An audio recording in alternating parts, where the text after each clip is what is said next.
Speaker static on the iPhone 17 and 17 Pro Max, often heard as crackling or popping during audio playback, typically stems from two main issues. The first issue is port accumulation, which refers to dust, lint, or debris buildup in the speaker or charging port, causing vibrations and distortion. The second issue is electromagnetic interference, which arises from nearby wireless devices, Bluetooth connections, or even the phone's internal components, disrupting audio signals. Here's a close-up of the speaker showing the mesh grill that can accumulate debris.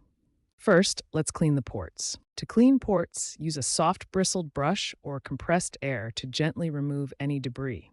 Avoid using liquids unless the device has water damage, in which case, seek professional help. To mitigate interference, try disabling Bluetooth, moving away from metal objects, or using a case with EMI shielding. In your iPhone settings, go to Settings General, Transfer or Reset iPhone, Reset all settings. If static persists, it may be a hardware issue.